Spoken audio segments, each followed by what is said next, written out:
Most students of history are familiar with the story of Diana Prince, aka Wonder Woman, how she single-handedly rose from the trenches on the Western Front, crossed no man's land, and defeated the Germans single-handedly. And perhaps that's why when most students think about World War I, they think about the Western Front. Hi everyone, this is Mr. Trio, and today we're taking a look at the third chapter in the First World War, 1914 to 1918, How Important Were the Other Fronts? And of course, when we talk about the other fronts, we're talking about the ones that don't involve Wonder Woman and the Western Front. There are essentially 4 focus points connected to this chapter. They include the war at sea, why the Gallipoli Campaign failed, Russia leaves the war, and the impact on civilians.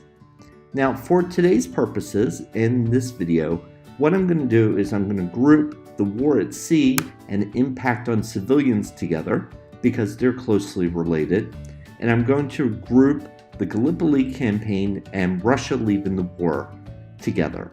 As a reminder, this video is not a substitute for reading the textbook.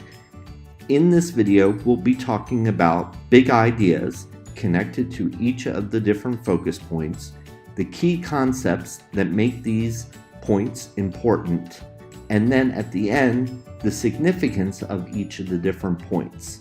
At the end, we'll have an area which will focus on vocabulary, and then we'll also take a look at some sample questions. So let's dive into the focus point on the war at sea. The big idea, which is very important in this particular section, is that it wasn't the numbers of losses that mattered as much as the end result. So don't worry so much about the number of ships that were lost or the sailors that were lost. At the end of the day, it's really about understanding what was the end result because of things like the Battle of Jutland. At the end of the day, Great Britain was able to maintain its shipping while Germany was not. They were still able to maintain supply lines for important things such as oil. And even though Great Britain did have to ration food during the war, not to the same extent that impacted Germany. When we look at the key concept, the Battle of Jutland illustrates the war at sea with numbers and locations. However, it's just one small part of the larger story of the war at sea, and that would also include the unrestricted submarine warfare and also the blockades and the convoys that took place during the war.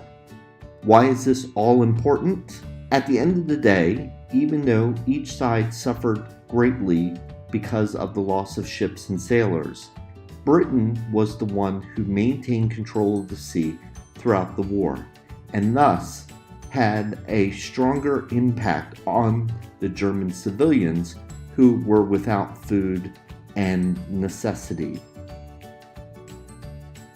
So let's get started on our next focus point, which is about the Gallipoli Campaign and its failure, and Russia leaving the war. The big idea connected to this concept is that the goal of the Gallipoli Campaign was to provide relief to Russia and essentially secure the eastern front of the war.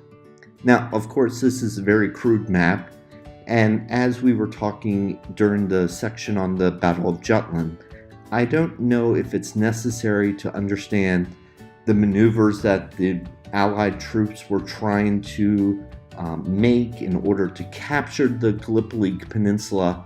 The most important concept to remember is that if the Allies had been able to take control of the peninsula, they would then be able to reinforce the troops in Russia with supplies, troops, and all sorts of different things.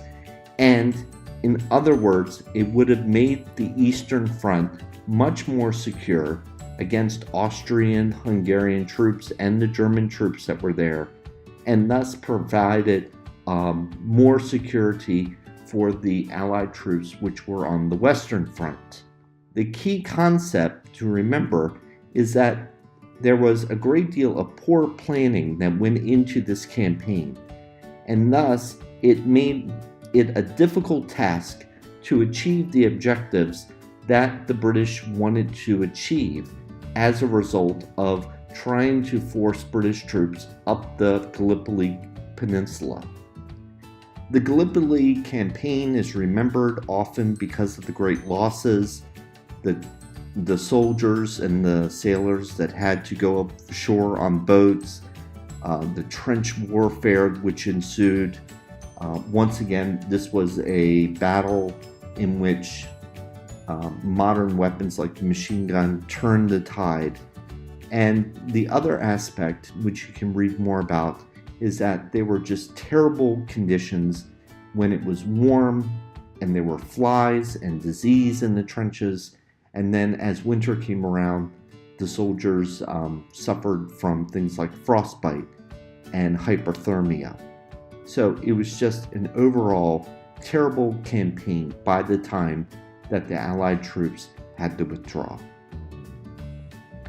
At the end of the day, one of the other things which is important to remember is that it was a huge loss for Anzac troops, but also it helped to shape up the government in Great Britain and forced the resignation of individuals such as the young Churchill, who was serving as the Secretary of the Navy at the time.